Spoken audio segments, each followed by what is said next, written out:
I think we are ready now for a little exercise. Okay, so we learned about these partial orders, pre-orders, total orders. Okay, and we know examples of total orders, but we don't know many examples of partial orders. Or pre-orders. So I want to introduce an interesting case to study. Okay.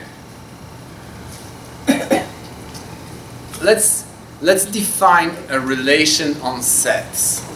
Okay, and this is a relation of inclusion.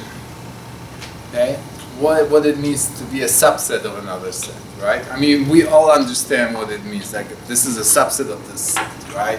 So, being a subset of another set is a relation, right? The question is, what kind of relation is this? Is this an order? Is it a pre-order? So, what should we check? Yeah? Does it have identity? Does it have identity? So how would you translate it into this language of being a subset? Everything is a subset of itself, right? Every set is a subset of itself. Okay, cool.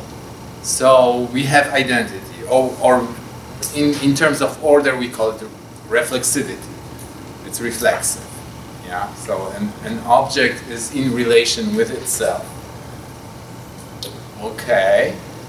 Now, what else do we have to check for it to be an order? If it's transitive. So. We have to be able to compose these things, right? So how would we translate composition into this language of being a subset? A is a subset of B, and B is a subset of C, and A is a subset of C. Okay, right? So if A is a subset of B, and B is a subset of C, right, then automatically A is a subset of C, right? So we have this composition that we need, right? Now, do you think it's associative? Right? I think so, right? I don't know, I mean, we don't really need to prove it because it's so obvious, right? So, now the question is, so it's definitely a pre-order then, right? If it has identity, so A is a subset of A. Being a subset, you know, well, you can say A is a subset of A, includes A, right? So it is definitely a pre-order. Is it a partial order? Yeah. Yes? There are no loops, right? If A is a subset of B, then B cannot ever be a subset. Well, okay, so if, well, we have to say it's like, if A is a subset of B, and, oh no, and B is a subset of A, then A is equal to B, right? So that's the condition, and it's true, right? It's true. So it is a partial order. But is it a total order? No. Why not? Because not all sets are in relation to another set. Right. You can have sets that are not subset of each other in any other way, right? I mean, you can have two sets that like are totally disjoint, or two sets that overlap partially, right? So neither is a subset of the other, right? So if it's not a total order, it means that, is it possible to have like a diamond kind of relation, right? Because I said they form a DAG. So is it possible to have something like this? B, C, and then D at the bottom here, right? So what would that mean in terms of subsets? It means that B is a subset of A, C is a subset. B is a subset of A. I want to put the arrow in this direction, right? So probably. Doesn't really matter. That's just. So B is a subset of A, C is a subset of A, but they are not related, or they are not equal. They are different sets, right? But D is a subset of both B and C. Is that possible? It is possible. We have to draw like a Venn diagram, right? So we have A is the big set, right? And then we have B, which has an overlap with C. And then D will be sitting inside the overlap, right? So D is a subset of B, and D is a subset of C. Both of these guys are a subset of A, but B and C are distinct sets, right? So you really have a DAG in this case. This is a nice example of an order, which is not a total order, and it makes perfect sense, right? And this kind of reasoning, this kind of model for a category. So they form a category. It's a category based on set again, right? So it's based on sets, but the arrows here are not functions. The arrows here are relations, and in particular, this is a relation of being a subset of inclusion, right? So that's an interesting example that kind of expands your horizons as to what things can be done with categories. And this category actually is used, well, some version of this category is used in modeling topology. In topology is defined using open sets. So open sets have this property of inclusion. Have an open set inside an open set. So for mathematicians that will be like, oh, very interesting example, right? For programmers maybe, I don't know, topology, who cares about topology, right? Okay. So that was a little exercise. Now, I want to introduce a category that's really close to our hearts as programmers, okay? But it's not the category that I told you before, category of types and functions. It is based on the category of types and functions, but it's not the same category. And we get to this category by solving a programming problem. It's like real life programming problem, okay? And I'm even gonna use C++ instead of Haskell, right? So the problem is this: we have a library of functions that we wrote one day, right? And one day the manager says, okay, there is a new requirement that I didn't tell you before, okay? This requirement is that it's like enforced on us by the IRS or something, that every function has to have an audit trail, okay? They are auditing us. So every function, whatever function you call, it has to create a little log that says, I was called, maybe even like say what arguments and so on, right? Okay. But just like this, to simplify stuff, the name of the function, let's say, or the action that it does. has to be appended to a log. Okay? So now go and rewrite our library so that every function leaves a trail. Okay? And the simplest solution that comes to mind to an imperative programmer, right, is like, what's the simplest solution? The fast and dirty solution. Yeah? What? Have a global log. Yes, of course. Have a global log. Have something that's a string, let's say, right? So there is this log, you know, so what would be standard string, right? String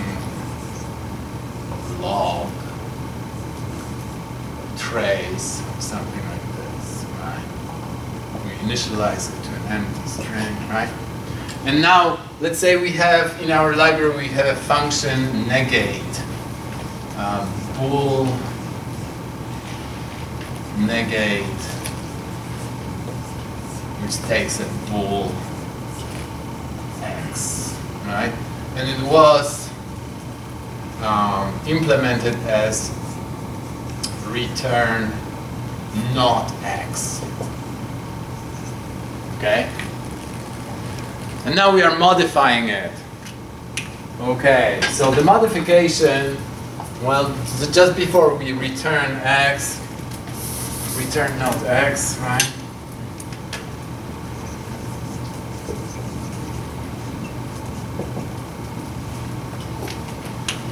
We'll insert log plus equal, let's say, not. Okay? C++.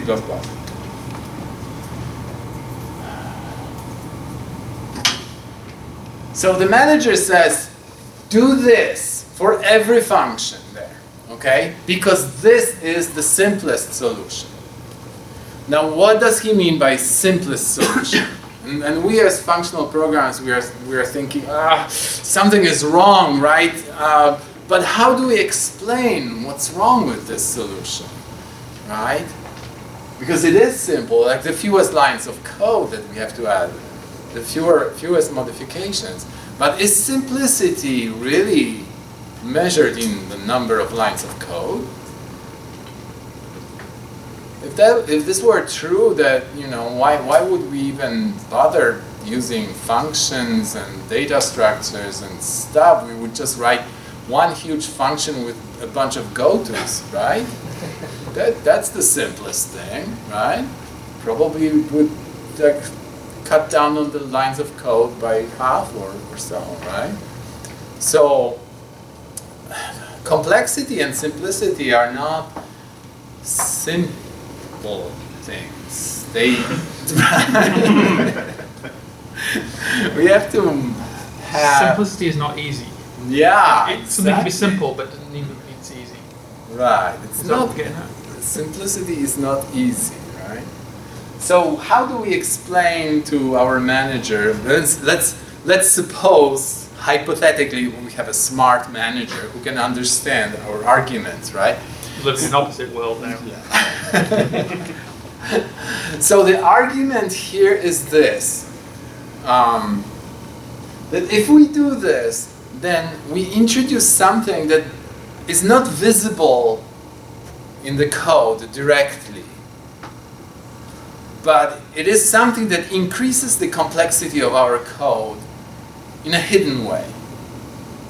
Because what it produces is dependence, right? So there is a hidden dependency between this thing and this thing. That's sort of like a long-distance interaction in quantum mechanics, right? Right? So there is this long-distance interaction that, you know, when you look at negate, it takes a bool and returns a bool. There's no mention that it's writing to some global variable, right?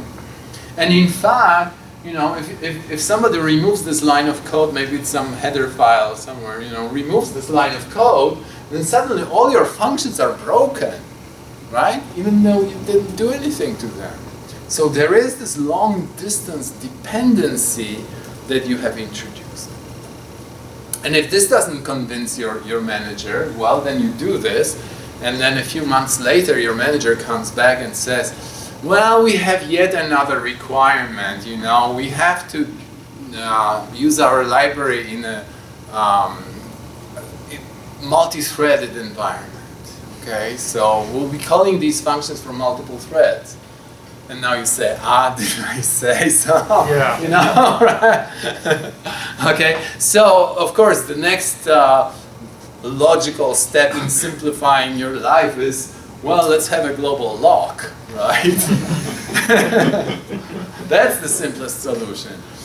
Right, and of course, you know, locks don't compose, and you get into possible deadlock situations and stuff like this, right? So the complexity increases even though we are like at every step picking the simplest possible path, seemingly, right? But we have to think about these hidden complexities. So all this stuff would not happen if we were programming in Haskell, because in Haskell you cannot have, you know, stuff like this. All functions are supposed to be pure. And you know, so like, can you implement this using pure functions? Well, of course you can, right? I mean, and the solution is very simple. Okay, I'm going to rewrite this here. Okay, what would it be? Well, so negate. It may look more complex on first sight. Okay, but don't get scared because it's really simpler. It's just that we are making things more explicit. So negate takes a bool x, right, and takes a string log, right? And now it says log plus equal not, and return. Now what does it return, huh? Well, it has, if it does only this, then, you know, it has to return a string, if it has to be a pure function, right? Well, if it's a pure function, then, yeah. Okay, let me write it in a more pure, in a purer way, okay? So we'll say return make pair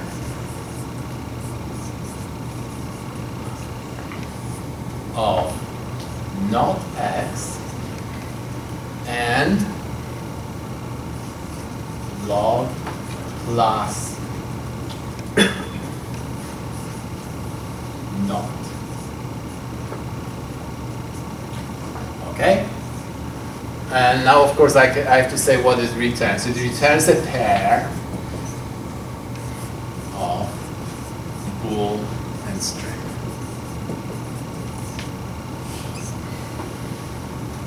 Okay? Will this work? If I put a parenthesis here. This will work, right? And this is a pure function. Yeah? So I don't even use plus equal. I'm just using plus. So I'm creating a new string, you know, it's like everything is pure, no side effects, nothing. And this will work.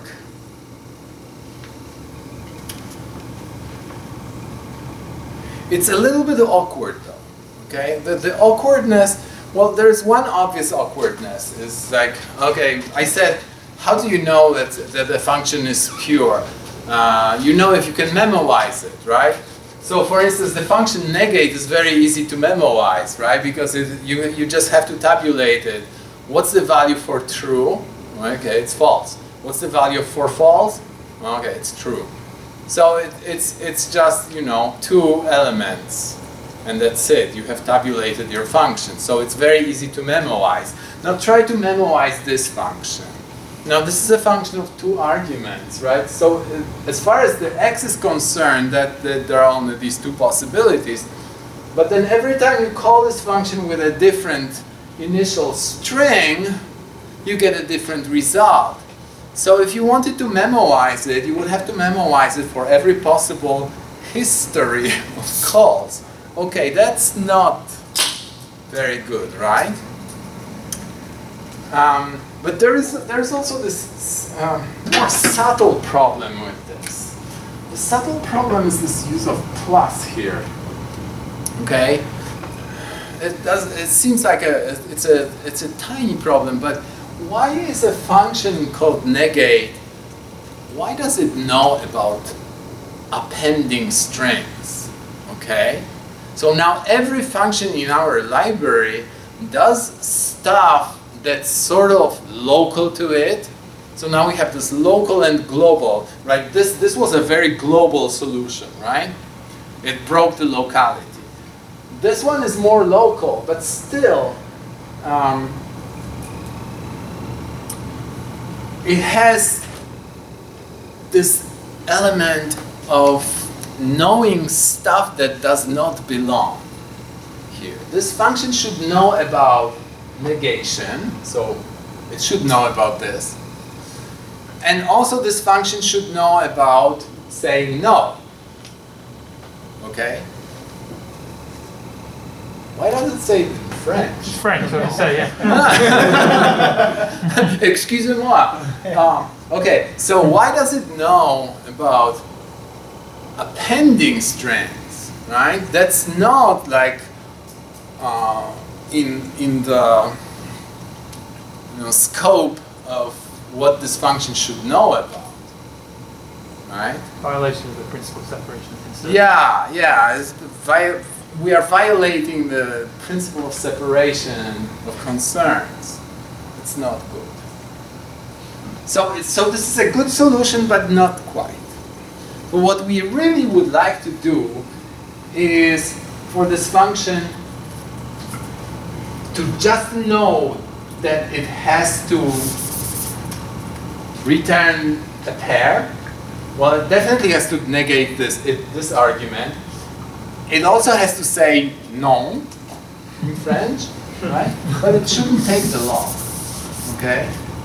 I'm just saying this is wrong to take the log and do the appending.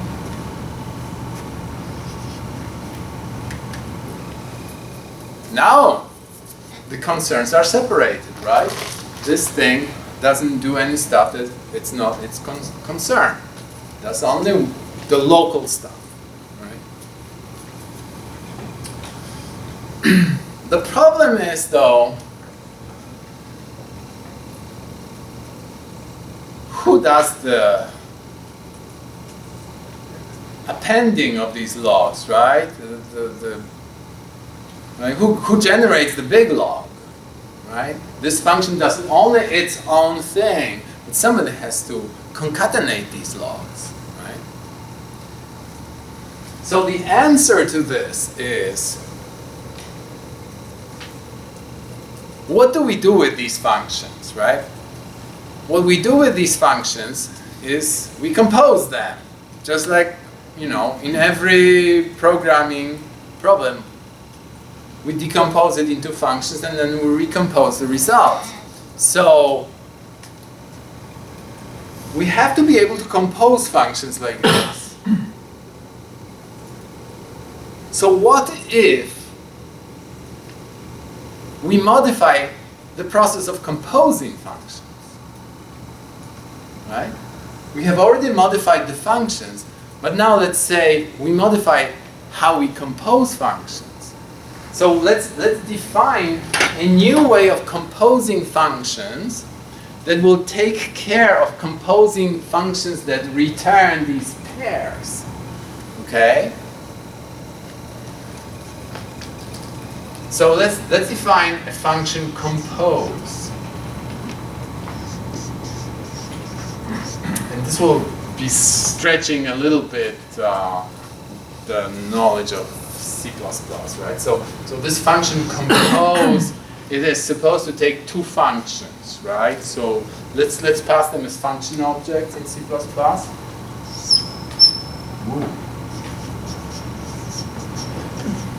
So it has to compose functions that are composable.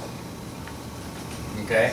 So it will compose a function that, let's say, returns a B and takes an A. Okay? I think that's the syntax for typing functions, right? So it's a function that takes an A and returns a B. Okay, so this is some F. It takes another function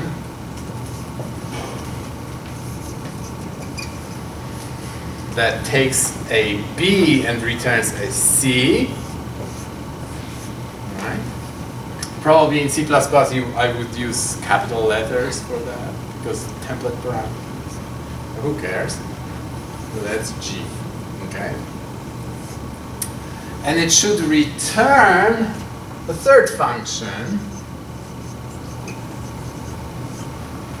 that takes an A and returns a C. Right?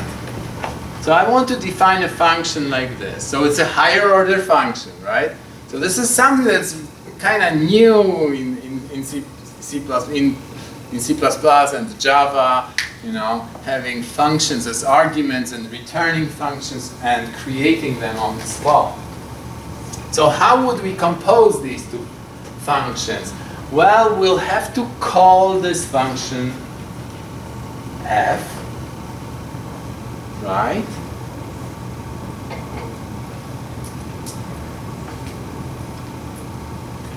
But where do we get the argument for it?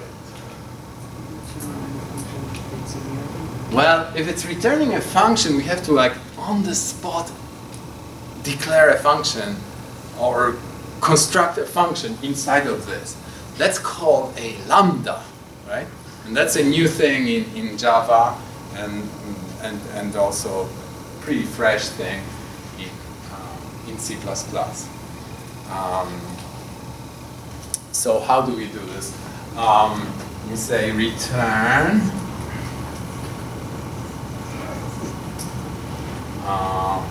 and then we have to, like, use the syntax that the capture list, like, what do we have to capture? We have to capture F and we have to capture G, right? And it takes as an argument some A, let's call it X, type A, right? So it takes this function, and here's the implementation of this function, right? So it's creating a function that takes an X of type A. And what does it do? Well, it calls f with x, right? Because it makes sense. And it remembers its results. Let's call it auto p1 equals f of x, right? Now we have to call g. But what g is called with a type that's returned by this f, right? Oh, actually, okay, so right now I'm just writing regular function composition, okay? So regular function composition would just take this p1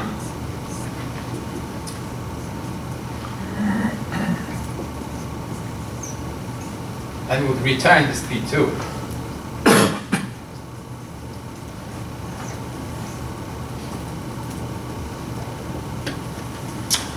That's not exactly what we want to do, right? This is regular function composition. That's our starting point. Unfortunately, they don't even define this in the standard library, like a regular function composition in C++ is not even defined. But what we want to do is we want to compose functions that return pairs, okay? So instead of having a function that returns a B, it returns, okay, now I don't know where to write it. It returns a pair of B and string and takes an A. And this guy also returns a pair of C and string, and takes a B. Okay? So I'm replacing this stuff with these, I'll call them embellished functions, okay? Functions that return an embellished result. I started with functions that were just taking a Boolean and returning a Boolean. Now I want a function that takes a Boolean and returns a Boolean paired with a string, and so on. And I want to do this for any type, right? So if I have a function that takes an integer and returns a double, I want to change it to a function that takes an integer and returns a double paired with a string, with the part of the log, right? So now P1, if I call f with x, P1 is a pair now. That's why I call it P, right? So if I want to call G, I have to do the first of this pair. Okay? First part of this pair is an argument to the second function. Now what I should return now is make pair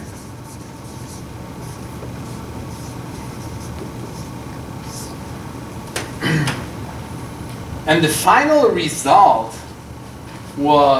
is the first part of P2, right? So P2 dot first. So if this was a Boolean or a double and so on, I'm just extracting the original value that was put in, that was returned by this function. But now it also returns a string. And this is where I'm concatenating the strings. So I take P2, P1 dot second. Is that called second in C++? Yes. Yeah? Okay. Plus P2 dot second.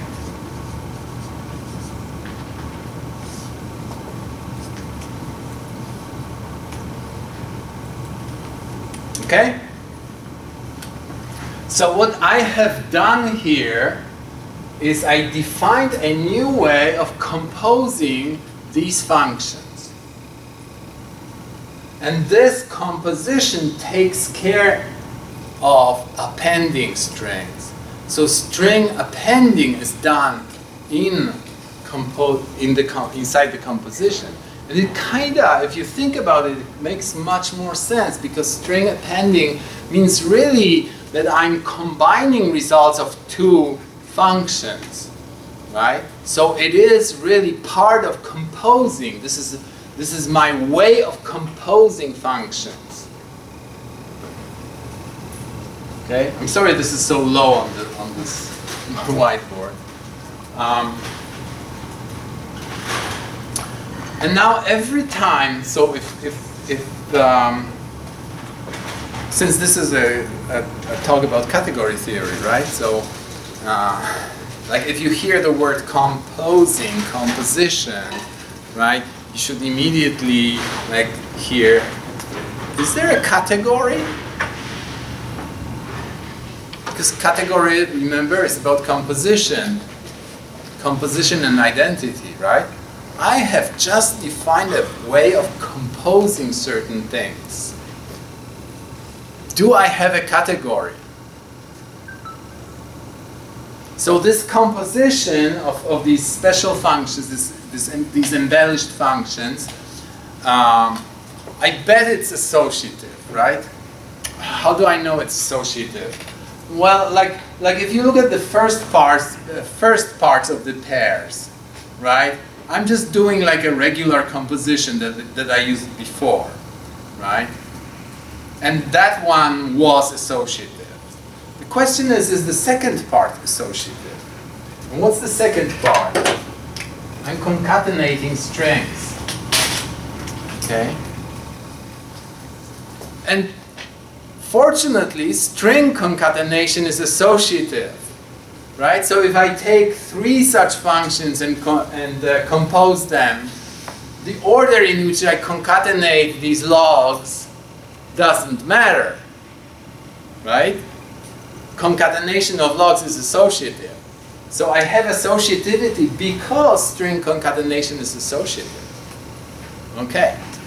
Do I have identity? What would identity be for this kind of composition? Well, it would have to be a function that returns a pair of a string, right?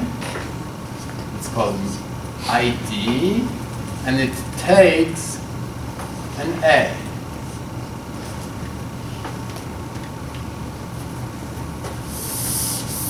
And if it's an identity, then it should do nothing, right? So how do you do nothing? Well, you just return make pair. You have to produce a pair, right? Because it returns a pair. So all our embellished functions are like this. So identity has to be embellished as well. So you make a pair. The first part of this pair should be x without any change, right? I'm doing nothing. I'm just returning whatever you passed to me. But what's the second part of this pair? Empty string, right?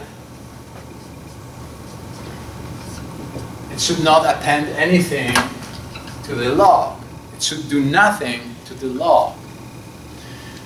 And now if you remember, you know, it's like what do we have here? We have a binary operator that's associative and has a unit, right?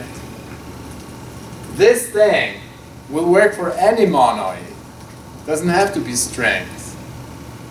Any monoid I define is fine.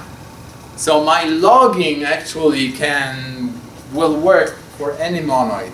It's kind of hard to abstract it in C++, but in Haskell actually the definition of this stuff includes a monoid. Because we want to impose as few conditions as possible, and the only condition that we have to impose is that it's a monoid. If we want the composition to form a category. So I have composition, I have identity, I have myself a category. I build a category. The objects in this category are A, B, C, are types. But arrows in this category are not my regular functions. So if I have two objects A and B, the arrow between A and B is not a function from A and B. It's a function from A to a pair B and string. Now I switch to Haskell notation. Okay? But you see what I mean. So an arrow between two objects A and B is a function that's embellished. And I know how to compose these functions, and I know what the identity is, and I have a category. Now this category, I haven't invented this category for this purpose. This category actually has a name. It's called a Kleisli category.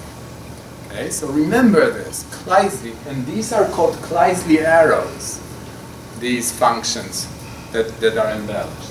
And Kleisli arrows can be defined for a lot of embellishments. I just gave you an example of one embellishment in which I'm like pairing my results with a string. But there are many other possible embellishments that are extremely useful. And in fact, this is a view of something that you've heard about before, called a monad. So these arrows actually are composable because this embellishment is a monad. Okay? I can't really explain what a monad is yet. We'll get to this.